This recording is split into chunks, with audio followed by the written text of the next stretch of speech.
Hello and welcome to Noni, Yanga's flagship talk show where we discuss the topics that you, our viewers at home, are talking about just a little bit louder. I'm Bisi and today we'll be discussing a topic which gets more and more involved every time we talk about it here on Noni. It's of course the topic of fatherlessness. And joining me to tackle the subject today are TV and radio presenter Samuel Eni and model and presenter Priscilla Anyabu. Welcome, guys. How you guys doing? Good. How are you? I'm good. You're looking lovely today. Thank you. You know, I want to stitch up the hair, get the braids looking all, spicy. Well, we've spoken about fatherlessness before here on Noni, and there's still a lot to be talked about. We've heard from a panel of females, we've heard from a panel of males, but this time out, I want us to have an open conversation about the differences sons and daughters face when growing up in a single-parent household. First of all, how is a young man or woman shaped if they're raised without a father in their lives, especially in that critical period before adolescence?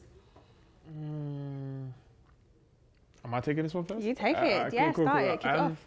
It's very interesting because I remember when growing up during those adolescence years from like 10 to 15, I was a handful, very much a handful. I was just forming, I was a teenager, so I was around a lot of influences, plus other friends that I went to school with. Do you know what I mean? They had a massive influence on me then. And then you'd see how it would be in different homes when I'd go to my friend's house and their mum or their dad would be there and how their setup would be. And then coming back to my single parent and how that setup would be. And sometimes you kind of feel like you can get away with what you can get away with at their house and try to come back home and do it at yours, but mum would always shut that down. But you definitely feel a non and void presence there. It is noticeable because sometimes when you are going through those years, the battles between mother and son can be quite intense. Like, you know what I mean? Because I'm growing up. I shot up to like 6 foot at the age of 14. Swear, so you've been this tall for that long? I'm 6'5" now, so. Oh wait, he's 6'5". Wait, imagine being that tall at like at 14 I just shot up. I had a massive growth spurt, so it's like, okay, I'm towering over you. You can't really talk to me a certain way now. But then, it's. I feel like in those moments, sometimes it did feel like my mum kind of needed help to kind of keep me grounded because I'm a young boy that feels like I can do what I want. And that's not always the case. But I guess I always had respect and I always had that love. So I wouldn't want to do anything quite outlandish. And plus, obviously, my sister was there as well. So I kind of had to be mindful of what she didn't want to see her brother kind of get into little arguments. And I never brought trouble to my door. And I think that was the most important thing for me. Yeah, and for you, what was it like growing up in a single parent household as a woman? As a woman, luckily, obviously, I was, as you said, a little girl. So luckily I had my mum. So for the growing, the puberty and all of that stuff, that was absolutely fine. I feel like I actually didn't know what I was missing until I got to like my later teens and seeing other girls with their relationships with their fathers and that sort of thing. And I was like, oh, so this is nice. Is this what it feels like kind of thing? But for a long, long time, I didn't know I was actually missing out on anything because when I was born, all I've known is my mum. So it was me later in life where I had to now adjust and be like, oh, I feel like this because of this. And a lot of the time I didn't realize that I actually cared that I didn't have a father or I didn't have that relationship until, as I said, I grew up and then I was like, okay, so I might have felt like this at a younger stage because he wasn't there. And what was it that made you realize that, oh my gosh, I'm missing the fact that I don't have a dad in the house? What made you realize? What was that moment? I think the moment would be, I think is when you experience it from the outside in, when you have an actual, because my mum got a partner. So when I actually started interacting with him, just generally from normal conversations to checking on me, just doing that sort of stuff, I was like, wow, this is what it feels like to have a male figure in your life. And it just felt nice. And I was like, okay, it was missing. Mine was different. I think at the age of 11 or 12, I saw my dad for the first time ever since he left the household at 3. So he lived in Chicago. So I remember we took a trip out over to New York and he reached out to my mum to see me because he hadn't seen me in so many years. So I went over there and I saw what it was like at his house, and he tried to kind of like, quote unquote, buy me, not to make him, but I feel like he was paying up for lost moments for so many birthdays that he'd miss. So when that happened, I remember going back to my mum, and again, obviously during that time, I'm like a rebel. Like I remember saying that I want to go stay with him. She was like, nope, not happening. It's not gonna happen. And just to hear that no, knowing that I've actually seen him now, why would you say no?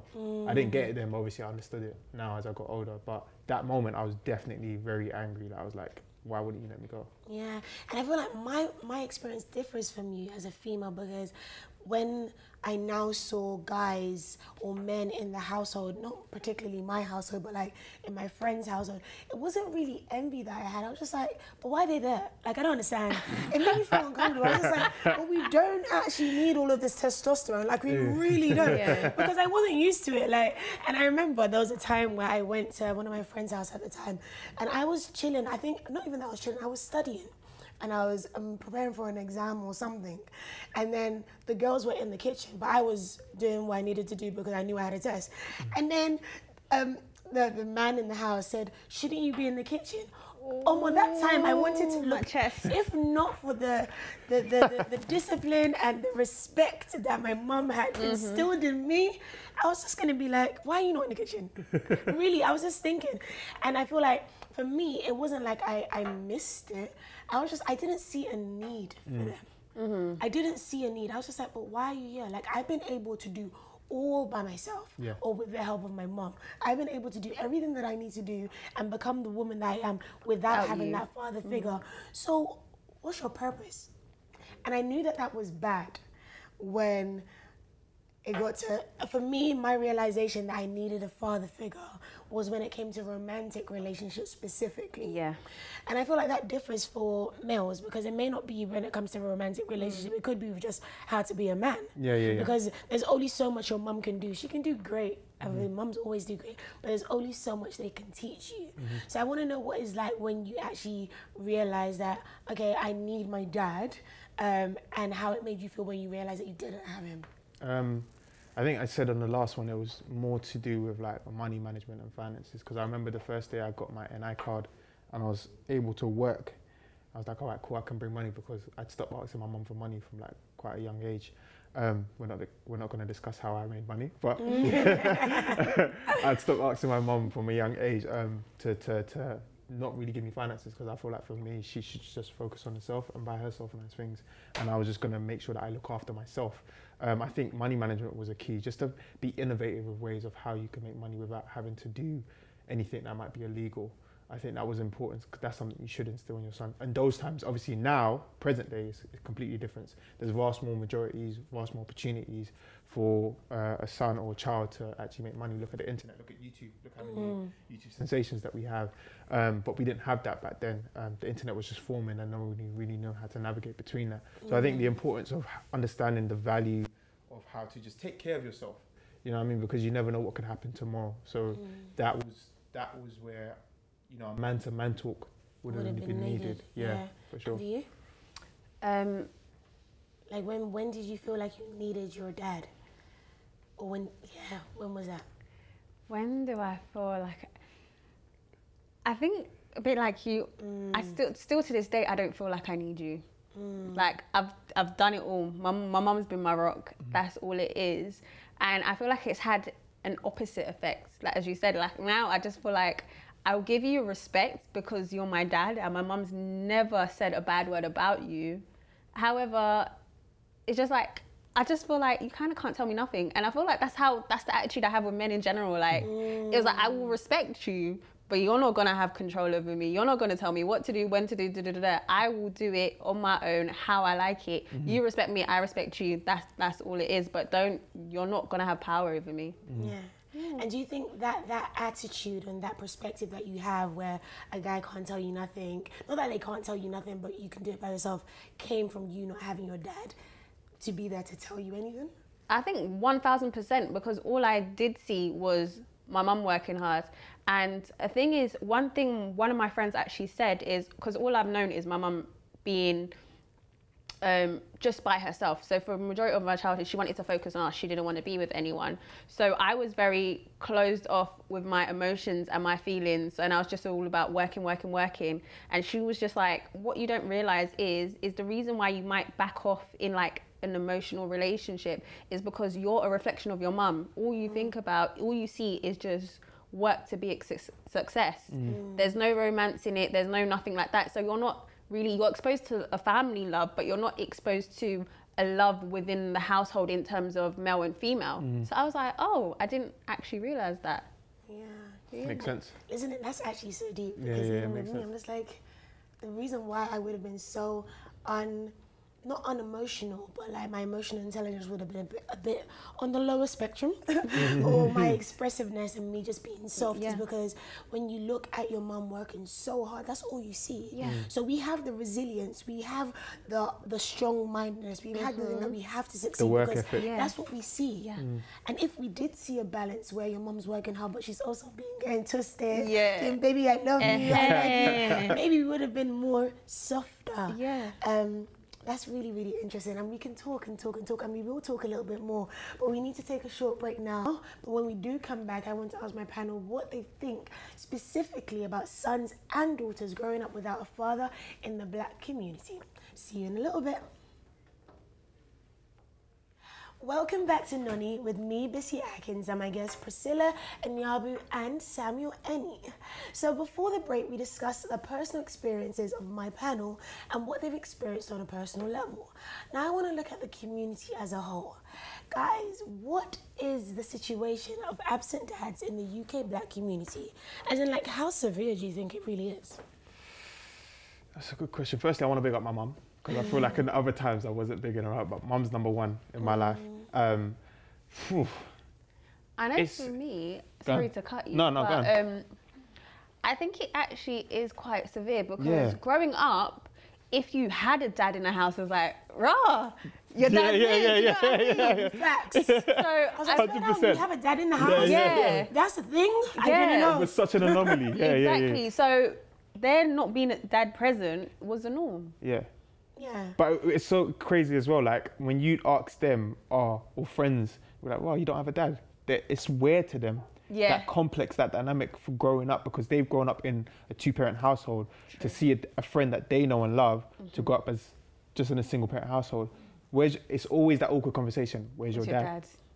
Oh, yeah. You know what I mean? I can't remember how many times I was asked that. But to be honest, was I actually asked that because where was everybody else's dad? It was actually a thing where, if I'm thinking about it now, growing up, and the friends that I had, my circle of friends in South London, I grew up in Brixton, only one family had a dad. Wow. Like literally only one. I mean, when I would go, I felt like it was weird. There was this extra being. no offense to her dad. And then, like when I grew up and I went to my best friend's family, they had like a whole family unit, and I think that's when I was just like, oh, this is really nice.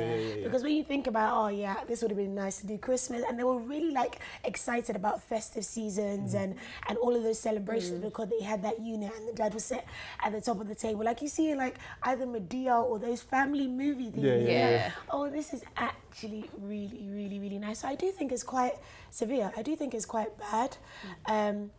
Yeah, I do think it's quite bad. Yeah, it is possible though.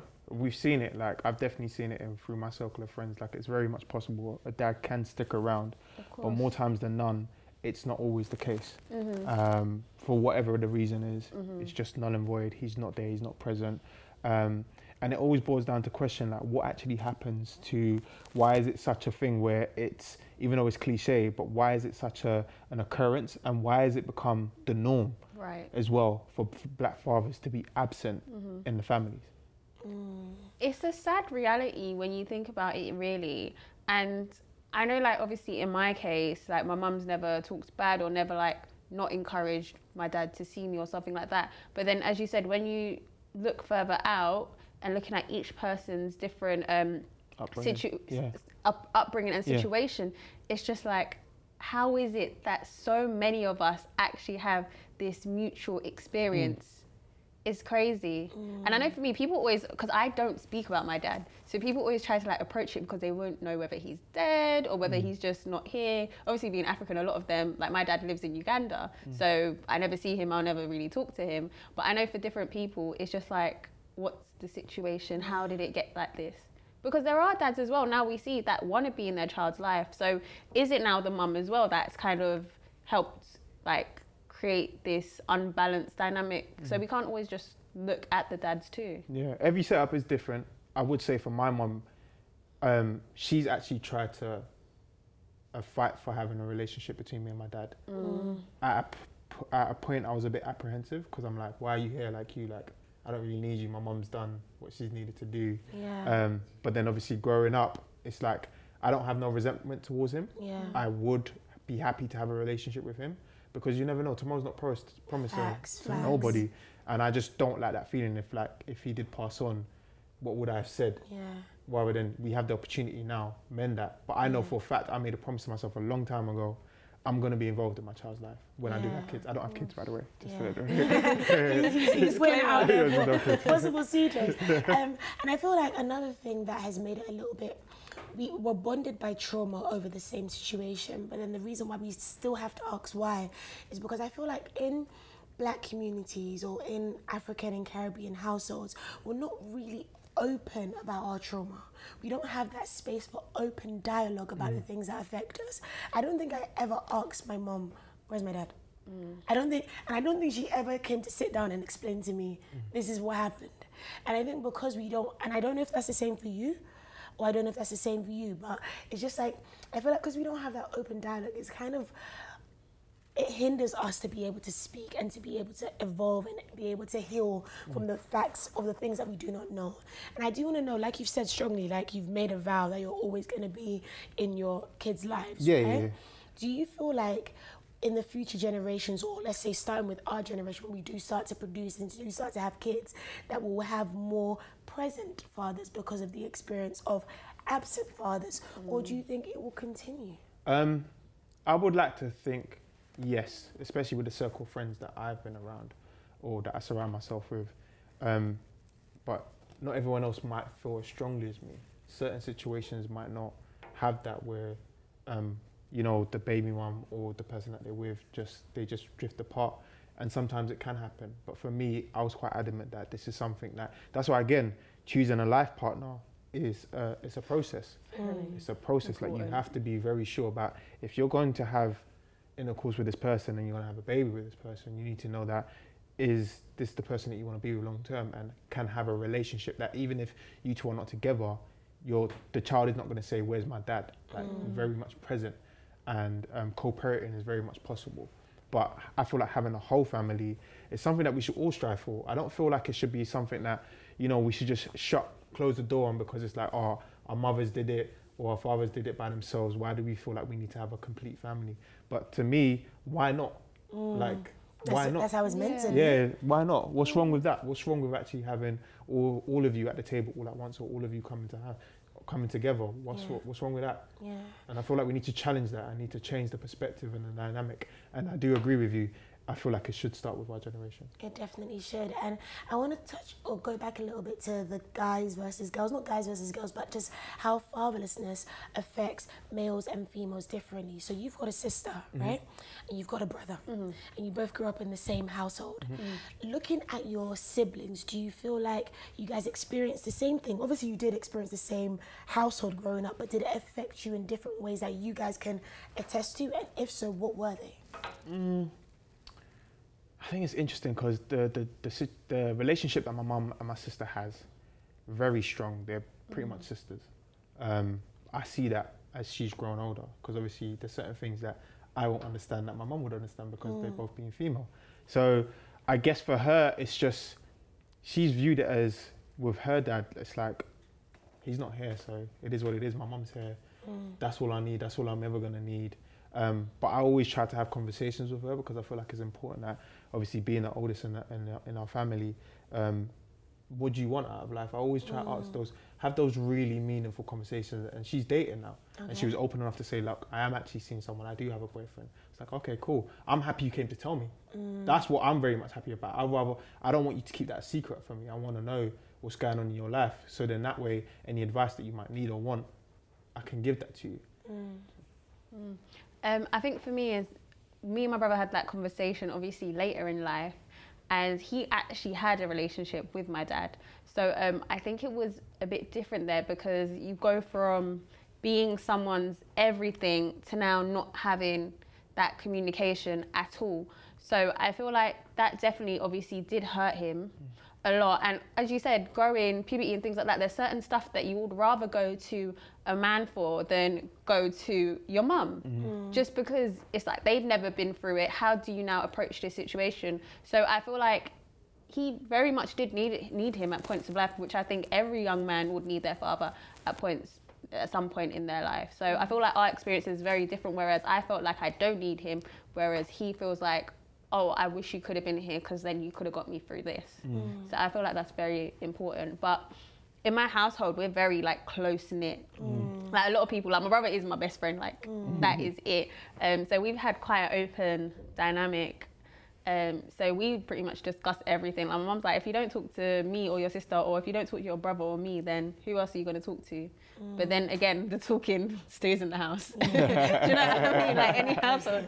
Yeah, but yeah. Sam, what do you think, or what could you say that a young boy needs his father for?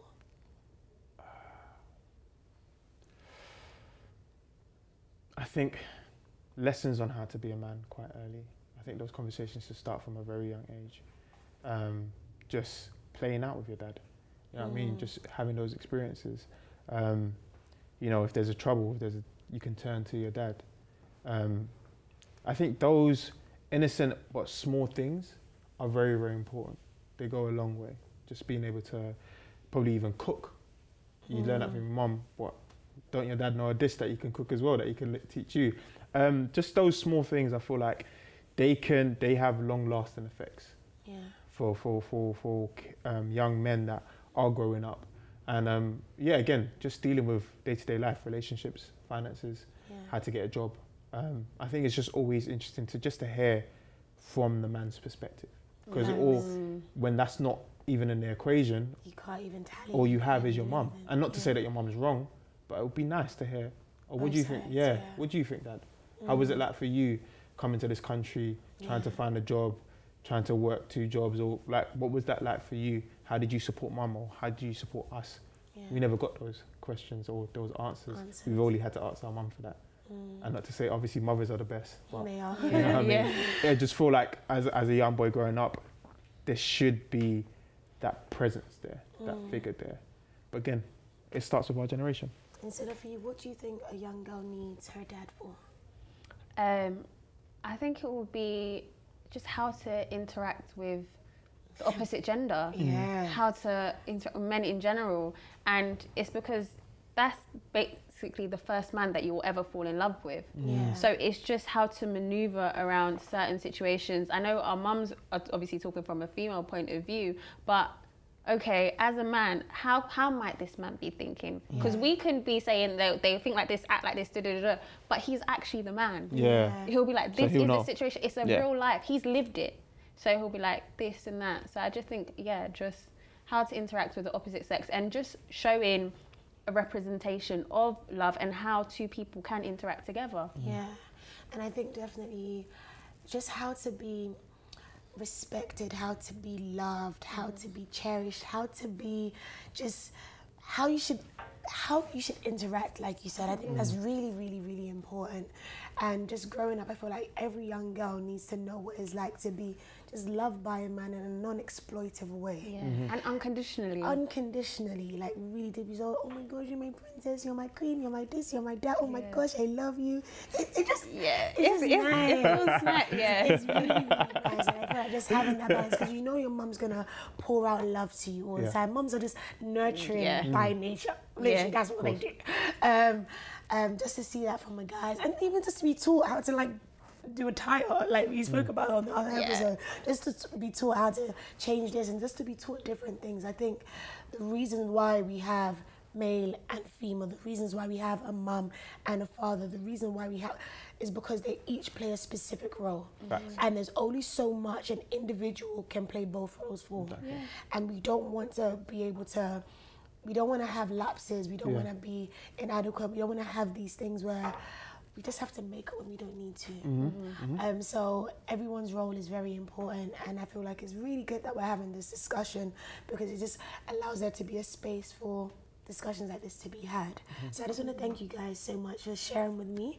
Thank you for being open. Thank you for telling us about your personal experiences. But unfortunately, we have come to the end of another episode. Guys, I hope you've enjoyed it. I'm Bisi Atkins, and these have been my fantastic guests, Priscilla Anyabu and Samuel Eni.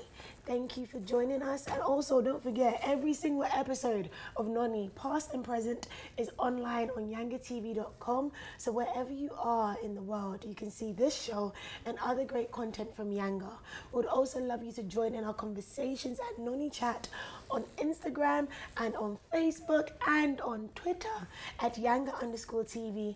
And the best comments, once again, win a Noni mug.